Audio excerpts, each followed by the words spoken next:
नमस्कार, good evening, बहुत स्वागत है आप सबका। मैं हूं आपके साथ पुनीत पाठक और आप देख रहे हैं खबरों का महाबुलेटिन न्यूज डिकोड। इस बुलेटिन में हम लेते हैं बड़ी खबरों की खबर, क्योंकि हर अहम खबर के पीछे छिपी होती है एक असल खबर। तो चलिए शुरू करते हैं आज का न्यूज डिकोड।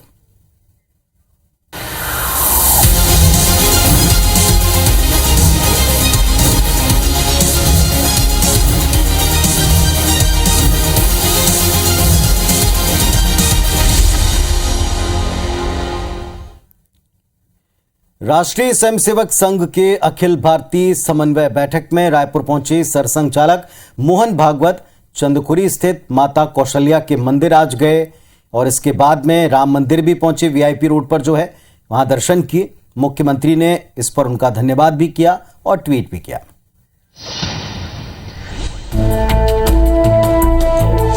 राष्ट्रीय स्वयंसेवक संघ के सरसंघ चालक मोहन भागवत रायपुर के चंद्रखुरी पहुंचे, जहां उन्होंने विधि विधान से माता कौशल्या और भगवान श्री राम के बाल रूप की पूजन अर्चन की। साथ ही वीआईपी रोड स्थित श्री राम मंदिर में जाकर भी दर्शन किए। मंदिर में चलाए जा रहे सेवा कार्यों की जानकारी भी ली।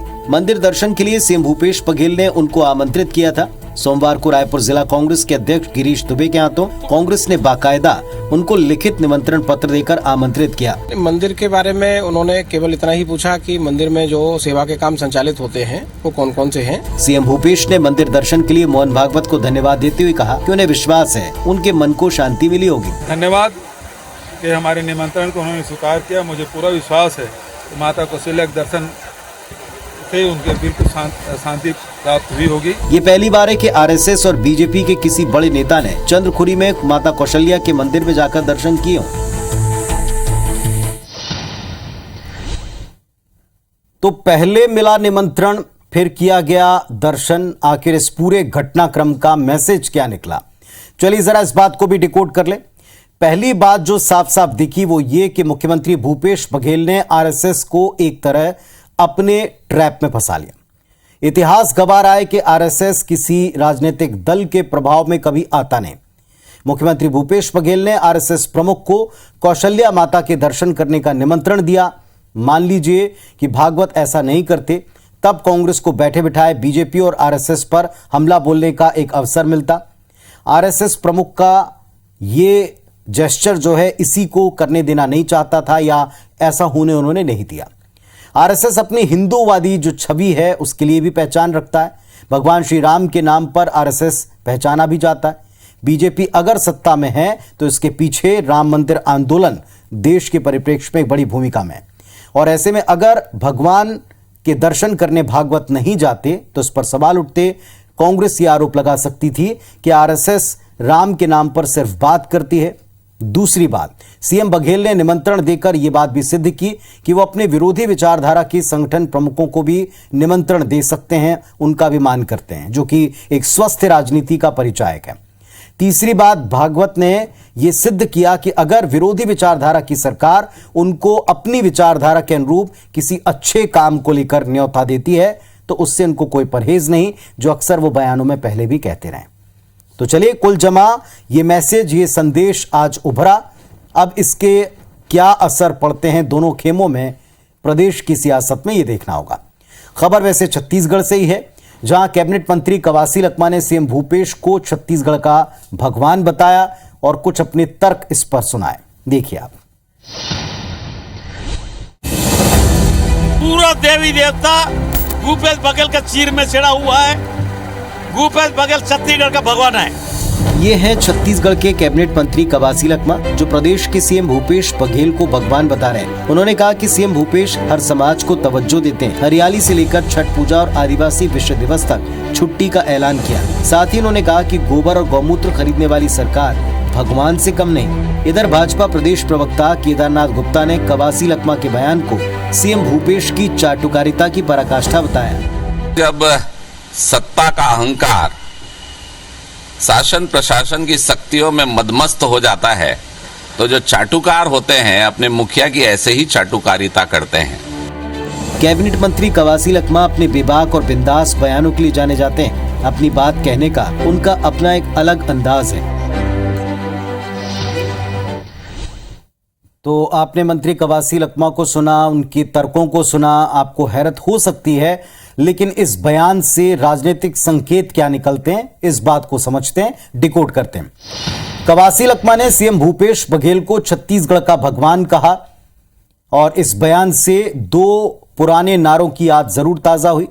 कांग्रेस के कार्यकर्ता एक वक्त था तब कहते थे कि इंदिरा इज इंडिया और इंडिया इज इंदिरा। इसी तरीके से 2017 एक साल जिसमें बीजेपी के राष्ट्रीय प्रवक्ता अब के संबित पात्रा प्रधानमंत्री मोदी को देश का बाप कह चुके हैं, उस पर भी काफी विवाद हुआ था। यह किस तरह की मानसिकता, यह सवाल उठाया गया था।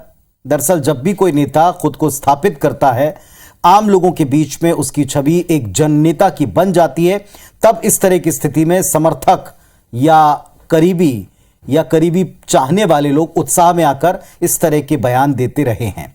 बात अगर मंत्री कवासी लखमा की जाए तो शायद वो ये कहना चाहते हैं कि सीएम भूपेश बघेल ने छत्तीसगढ़ की संस्कृति, भाषा, स्थानीयता पर जितना काम किया उतना कोई और कर नहीं पाया। एक तरह से जो वो गढ़ रहे हैं, जो वो रच रहे हैं, उसकी छत्तीसगढ़ को दरकार रही है, छत्तीसगढ़ के गौरव को बढ़ा रहे हैं। और अंत में हम ये कहना चाहेंगे कि शब्द हर एक नेता के अपने होते हैं, उसके पीछे संदर्भ और संदेश वो क्या देना चाहते हैं वो उनसे बेहतर, उनकी मनोस्थिति से बेहतर कोई और भांप नहीं सकता। इसीलिए उन पर छोड़ते हैं और जिनके बीच दिया यानी जनता, आप पर छोड़ते हैं कि किस तरह से आप इस बयान को लेंगे। चलिए अब बात करते हैं मध्य प्रदेश विधानसभा के मानसून सत्र की, जिसकी लंबे इंतजार के बाद आज शुरुआत हो गई। सदन शुरू होने से पहले कांग्रेस ने विधानसभा परिसर के सामने लहसुन का बोरा डाला, फेंका और बीजेपी ने कमलनाथ के गैर हाजिर होने का मुद्दा उठाया। पहला दिन कैसा रहा, देखें आप। मध्य प्रदेश विधानसभा के मानसून सत्र की शुरुआत आज से हो गई। सदन की कार्यवाही शुरू होने से पहले विधानसभा के बाहर कांग्रेसियों ने लहसुन फेंककर किसानों को उसका सही दाम न मिलने का मुद्दा उठाया। कहा कि राज्य सरकार से किसानों का लहसुन खरीदने की मांग की गई। इधर विधानसभा अध्यक्ष गिरीश गौतम ने विधानसभा की अवधि न बढ़ाकर दिन में चलने वाले सत्र के घंटों में इजाफा किया है। विधानसभा में सभी विधायकों को अपनी बात रखने का मौका मिले, इसलिए लंच ब्रेक नहीं होगा। विधानसभा की कार्यवाही शाम 7:30 बजे तक चलेगी। मंत्री गोविंद सिंह राजपूत ने कमलनाथ की गैर मौजूदगी पर सवाल उठाया तो कांग्रेस विधायक तरुण भनोट ने इस पर पलटवार किया। जब कमलनाथ जी नेता प्रतिपक्ष थे तब भी वो सदन में नहीं रहते थे कि सदन में आने की फुर्सत न उन्हें कल थी न आज है। माननीय कमलनाथ जी एक विधायक के साथ साथ पूर्व मुख्यमंत्री होने के साथ साथ मध्य प्रदेश कांग्रेस कमेटी के अध्यक्ष भी है, तो वो अपने उस दायित्व को भी निभा रहे हैं। विधानसभा में देश की नव निर्वाचित राष्ट्रपति द्रौपदी मुर्मू और सदन में नेता प्रतिपक्ष गोविंद सिंह को बधाई दी गई। आज कुछ देर तक चली विधानसभा की कार्यवाही कल तक के लिए स्थगित कर दी गई। तो एमपी में मॉनसून सत्र का पहला दिन हो चुका है। आज जो कुछ हुआ उसका क्या मैसेज है, संदेश है, महत्व है, जरा इसको भी डिकोड करें। कांग्रेस पार्टी ने आज लहसुन फेंक करके ये बात सिद्ध करनी चाहिए कि वो शिवराज सिंह चौहान और सरकार उनको किसानों की याद दिला सके, किसानों की दिक्कत बता सके। कांग्रेस ये बताना चाहती थी कि शिवराज सिंह चौहान के कार्यकाल में प्रदेश का किसान परेशान है, जब सत्र चल रहा है तब भी। पिछले दिनों लहसुन की सही कीमत न मिलने पर किसानों ने लहसुन की बोरियों को कभी सड़क पर डाला, कभी नदियों में बहाया। आज भी ये क्रम हमने इंदौर में देखा है, इसके वीडियो भी वायरल हुए। कांग्रेस सरकार के ऊपर, किसानों के मुद्दे पर सरकार को घेरना चाहती है क्योंकि प्रदेश किसान मतदाताओं की एक बड़ी संख्या वाला है। दूसरी तरफ भारतीय जनता पार्टी ने सत्र के पहले दिन कमलनाथ का उपस्थित न होना, इस पर सवाल उठाए। बीजेपी ये सिद्ध करना चाहती है कि कमलनाथ सदन की कार्यवाही को लेकर गंभीर नहीं है, एक पिछले बयान को बार बार याद दिलाती। वैसे लगता है कि भारत जोड़ो यात्रा को लेकर कमलनाथ को जो जिम्मेदारी सौंपी गई उसको निभाने में कमलनाथ निश्चित तौर पर व्यस्त होंगे, जैसा उन्हीं की पार्टी के लोग बोल रहे हैं। बहरहाल आपको हमने पहले भी बताया था, मॉनसून सत्र का जिस तरीके से, जिस अंदाज में एक दूसरे को घेरते हुए, वीक पॉइंट पर प्रहार करते हुए आगाज हुआ है, आने वाला हर एक दिन, हर एक घंटा सत्र का हंगामेदार रह सकता है अगर ये पूरा चलता है। एक बहस का मुद्दा यह भी था कि क्या पूरा सत्र चलेगा, क्या सत्र में सभी मुद्दों के ऊपर दोनों पक्ष एक्टिवली सामने रहकर बातचीत करेंगे। चलिए, एमपी पिछड़ा वर्ग कल्याण आयोग, इसमें नौकरियों में 27% लाभ देने के लिए सर्वे की एक योजना बनी है और इसी सर्वे को आधार बनाकर ओबीसी वर्ग को सरकारी नौकरी में आरक्षण दिलाने की तैयारी। नौकरियों में 27% आरक्षण का लाभ ओबीसी को दिलाने के लिए एमपी पिछड़ा वर्ग कल्याण आयोग ने सर्वे करने की योजना बनाई। पिछड़ा वर्ग कल्याण आयोग अक्टूबर से प्रदेश में सर्वे शुरू करेगा। इसी सर्वे रिपोर्ट को आधार बनाकर ओबीसी वर्ग को सरकारी नौकरियों में आरक्षण मांगा जाएगा। सर्वे में 100 बिंदुओं की प्रश्नावली होगी, जिसके जवाब ओबीसी वर्ग के लोगों से लिए जाएंगे। सर्वे में ओबीसी वर्ग की आर्थिक स्थिति, शैक्षणिक स्थिति, सामाजिक स्तर जैसे बिंदु शामिल होंगे। इस रिसर्च सर्वे को डॉक्टर भीमराव अम्बेडकर यूनिवर्सिटी महू के सहयोग से किया जाएगा। ग्रामीण क्षेत्र में अलग अलग एरिया में भेजना, फिर उनसे पूछना, फिर वो किसी अनुसंधान विभाग में देना, ये प्रक्रिया आसान नहीं है, थोड़ी सी कठिन है। देखिए, मुझे लगता है क्या सिर्फ सर्वे करेंगे, पहले रोजगार की व्यवस्था तो करें। सरकार की नीति क्या है, पहले नियुक्तियों की तरफ सोचे तो सही। आपको बता दें कि एमपी पिछड़ा वर्ग कल्याण आयोग की पहली सर्वे रिपोर्ट के आधार पर सुप्रीम कोर्ट ने पंचायत और निकाय चुनाव ओबीसी आरक्षण के साथ कराने का आदेश दिया था। इधर सरकारी नौकरियों में ओबीसी को 27% आरक्षण के मामले में सरकार हाईकोर्ट में लगातार अपने पक्ष रख रही। वैसे प्रदेश की सियासत को समझने वाले और गणित का जो जातिगत गणित होता है उसका हिसाब रखने वाले इस बात को समझते हैं, लेकिन हम भी समझते हैं कि आखिर एमपी में लगातार ओबीसी आरक्षण कार्ड खेला क्यों जा रहा है, इसका असर क्या होगा, इसको हम जरा डिकोड करते हैं। ओबीसी की सियासत भारतीय जनता पार्टी के गले की फांस बन सकती है। कांग्रेस लगातार बीजेपी पर ओबीसी वर्ग की अनदेखी के आरोप लगाती आई। आरोपों से बचने के लिए भारतीय जनता पार्टी ने ओबीसी को संगठन स्तर के ऊपर 30% आरक्षण देने की घोषणा की। अब नौकरियों में आरक्षण की बात हो रही है। बीजेपी के इन कदमों से सामान्य और अनुसूचित जाति जनजाति वर्ग नाराज हो रहा है। वर्ष 2018 में SC/ST वर्ग दूर हो जाने से बीजेपी को सत्ता से भी हाथ धोना पड़ा था, सत्ता फिसल गई थी। अगले साल फिर 23 में विधानसभा चुनाव आ रहे हैं और उससे ठीक पहले अगर इन वर्गों को ना साधा, इनमें नाराजगी रही तो जाहिर तौर पर बीजेपी की सत्ता पक्ष की मुश्किलें बढ़ सकती हैं। अंतिम बात, ओबीसी कार्ड क्यों खेला जा रहा है? ओबीसी वर्ग की विधानसभा में 26 और प्रशासकीय क्षेत्र में 25% की हिस्सेदारी है और प्रदेश का सबसे बड़ा वोट बैंक होने के नाते इस वर्ग की अनदेखी कोई भी दल न सोच सकता है, ना ही इस बात को सहन कर सकता है, क्योंकि अगर ये वर्ग छिटका, अगर इस वर्ग का साथ ना मिला तो फिर किसी के लिए भी सत्ता पक्ष में बने रहना या लौटना बड़ा मुश्किल होगा। अब बात करते हैं एक ऐसी घटना की जिसको लेकर काफी आक्रोश है। हर माता पिता इस घटना को देखने के बाद बौखलाया भी, अंदर से आक्रोशित हुआ। राजधानी भोपाल के बिलाबोंग हाई इंटरनेशनल स्कूल में जिस बस में मासूम के साथ घिनौनी वारदात हुई, उस बस को पुलिस ने जब्त किया। लेकिन हैरानी यह कि बस में लगे सीसीटीवी कैमरे के फुटेज डिलीट हैं। दोनों आरोपियों को 24 घंटे की पुलिस रिमांड पर कोर्ट में दिया है। वहीं आरोपी हनुमंत जाटव के घर पर सन्नाटा पसरा है। भोपाल के महिला थाने में खड़ी ये वही स्कूल बस है जिसमें महज 3.5 साल की मासूम बच्ची के साथ घिनौनी वारदात हुई। बस ड्राइवर हनुमंत जाटव और महिला केयरटेकर की गिरफ्तारी के बाद पुलिस ने बस को भी जब्त कर लिया है। हालांकि बस में लगे सीसीटीवी कैमरे के फुटेज डिलीट बताए जा रहे हैं। वहीं बस को पुलिस गैराज से लेकर आई। आशंका है कि कहीं साक्ष्य मिटा तो नहीं दिए गए। इसमें आरोपी को गिरफ्तार कर लिया गया है एवं घटना स्थल जो कि एक बस थी, बस को जब्त कर लिया गया है। हैरानी ये कि स्कूल प्रबंधन अब भी अपनी लापरवाही मानने को तैयार नहीं। बच्ची पानी पी रही थी, पानी के कारण उसकी टी शर्ट गीली हो गई थी, तो उन्होंने बच्ची के कहने पर कपड़े उतार करके उसका चेंज करवा दिया। दूसरी तरफ आरोपी हनुमंत जाटव के घर और चाय की दुकान के आसपास सन्नाटा पसरा है। आरोपी ने अपने घर के पास ही बस रोककर वारदात को अंजाम दिया था। आया है, उसके द्वारा बताया गया है कि कुछ दूरी पे सुनसान जगह है, वहाँ पर बस रोककर ये घटना था। मामले पर सरकार ने एक्शन शुरू कर दिया है। नगर निगम और जिला प्रशासन ने साझा कार्रवाई करते हुए सरकारी जमीन पर बना आरोपी का मकान जमींदोज कर दिया।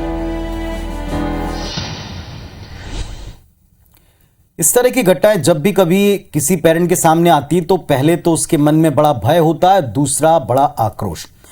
अब जो एक्शन सरकार दिखा रही है उसके मुताबिक आरोपी का मकान जमींदोज कर दिया है।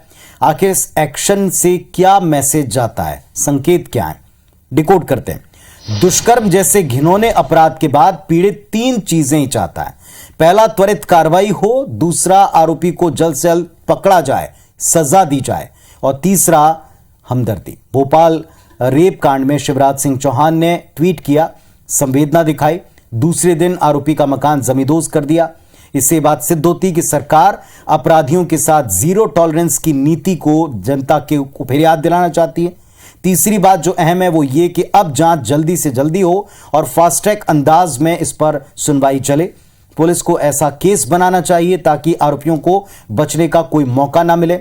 और इसके बाद ये भी कह सकते हैं कि पीड़ित परिवार जिस दर्द से, जिस पीड़ा से गुजर रहा है, उसकी क्षतिपूर्ति कभी की नहीं जा सकती। कम से कम न्याय त्वरित हो, सही हो, वक्त पर हो और ऐसा हो कि बाकी लोग ऐसा करने से सोचें भी ना, डरें। कम से कम अपराधियों में इसका खौफ रहे, ये हर व्यक्ति चाहता है, हर माता पिता चाहता है। छत्तीसगढ़ बीजेपी शराबबंदी, महिलाओं पर लगातार बढ़ रहे अपराध और रेडी टू ईट जैसे मुद्दों पर एक बड़े आंदोलन की तैयारी कर रहा है। पूरी खबर देखें।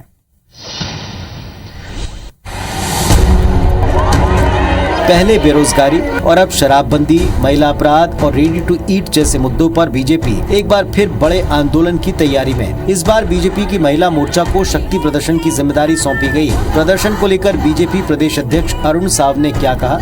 महिला मोर्चा उसकी विस्तृत रूपरेखा तैयार कर रही है और जैसे ही तैयार होगी प्रदेश कार्य समिति करके उस कार्यक्रम को फाइनल करके फिर आगे बढ़ेंगे। भाजपा के लगातार प्रदर्शन पर कैबिनेट मंत्री शिव कुमार डहरिया ने कहा कि इस तरह के प्रदर्शन से कांग्रेस को कोई फर्क नहीं पड़ेगा। पूरे देश के भारतीय जनता पार्टी के सारे बड़े नेता आ जाएं, उसमें छत्तीसगढ़ को कोई फर्क नहीं पड़ता। छत्तीसगढ़ में अगले साल होने वाले विधानसभा चुनाव को लेकर बीजेपी एक्शन मोड में काम कर रही है। राज्य सरकार को घेरने का कोई मौका विपक्ष नहीं छोड़ रहा। इधर पश्चिम बंगाल की हमने ब्रेक से पहले बात की थी। यहां राजनीति में कुछ ऐसा घटता कि सारे देश का ध्यान वहां चला ही जाता है। एक बार फिर से घमासान की स्थिति है। भाजपा नेताओं ने ममता बनर्जी के खिलाफ नबान अभियान छेड़ा हुआ है और इसमें काफी बवाल मचा है। देखें आप। ये तस्वीरें बंगाल की राजधानी कोलकाता से हैं, जहां भाजपा कार्यकर्ताओं ने ममता बनर्जी के खिलाफ एक बार फिर मोर्चा खोला। हजारों की संख्या में बीजेपी कार्यकर्ताओं ने राज्य सचिवालय की तरफ मार्च निकाला। इस दौरान कार्यकर्ताओं और पुलिस के बीच में झड़प भी हुई। साथ ही भीड़ पर काबू पाने के लिए पुलिस ने वाटर कैनन का इस्तेमाल किया, हल्का लाठीचार्ज भी किया। वहीं पुलिस ने मार्च में शामिल होने जा रहे भाजपा नेता शुभेंदु अधिकारी समेत कई बीजेपी नेताओं को हिरासत में लिया। সঙ্গে কি করছে দেখুন, দেশকে দেখান নর্থ কোরিয়া বানিয়েছে, Mamata lady Kim north Korea बनी दिए पश्चिम बंग के। पश्चिम बंगाल में 14 सितंबर को विधानसभा सत्र शुरू होगा। इसके पहले भाजपा ने सड़क पर अपना शक्ति प्रदर्शन करने का प्रयास किया। तो संभवतः ये तस्वीरें आपने कहीं और भी देखी हो। खबर आप देख चुके हैं, समझ चुके हैं। बीजेपी का प्रदर्शन हुआ, राज्य पुलिस प्रदर्शनकारियों के ऊपर सख्त नजर आई। आखिर इस सियासी जंग के क्या मायने हैं, डिकोड करते हैं। लेफ्ट की सरकार को उखाड़ फेंकने के बाद दीदी की यानी ममता बनर्जी की पश्चिम बंगाल में जमीन काफी मजबूत हो चुकी है। लेफ्ट के शासनकाल के खिलाफ ममता बनर्जी ने जैसे खुद को स्थापित किया वो काफी रिमार्केबल है। ममता ने कांग्रेस पार्टी को विकल्प बनने नहीं दिया। अब जब ममता का शासन है, कांग्रेस और लेफ्ट ये पूरी कोशिश के बाद भी सशक्त विपक्ष के तौर के ऊपर अपनी भूमिका नहीं दिखा पाया, क्योंकि बीजेपी ने ममता बनर्जी के खिलाफ अपना एक जनाधार वहां बनाया है जो दिखता है। पश्चिम बंगाल में बीजेपी की जमीन काफी मजबूत पिछले वक्त के मुकाबले दिखी है। इसकी बानगी विधानसभा चुनाव जो वेस्ट बंगाल में हुआ था उसमें आप देख ही चुके हैं। बीजेपी विपक्ष में होती है तो हमेशा एक्टिव रहने का प्रयास करती है और पश्चिम बंगाल में ऐसा ही बीजेपी कर रही। विधानसभा का सत्र होने वाला है और इसीलिए उसके पहले बीजेपी ममता सरकार के खिलाफ सड़क पर उतरी है और सदन के भीतर तैयारी करके जाएगी ताकि दोनों जगह की आक्रामकता लोगों के दिमाग में दर्ज हो सके कि हां वाकई ये एक सशक्त विपक्ष की भूमिका है और एक सशक्त विपक्ष निश्चित तौर पर सत्ता पक्ष की तरफ आने को लेकर की तैयारी करेगा। अपनी तरफ से ये तैयारी बीजेपी पहले भी कर चुकी है और अब की बार भी उनका इशारा साफ साफ यही। आज के लिए न्यूज डिकोड में इतना ही, लेकिन कल फिर से आपसे करंट अफेयर्स और तमाम ऐसी बड़ी खबरें जिसके पीछे असलियत में क्या ये सब बताने के लिए हम आपसे मिलेंगे। आज के लिए अपनी पूरी टीम की तरफ से इजाजत दीजिए। जाने से पहले एक छोटी सी बात, मौसम के परिवर्तन के साथ बहुत से लोग इस वक्त बीमार पड़ रहे हैं, इसीलिए अपना और अपने परिवार का बहुत अच्छे से ख्याल रखें। नमस्कार, शुभ रात्रि।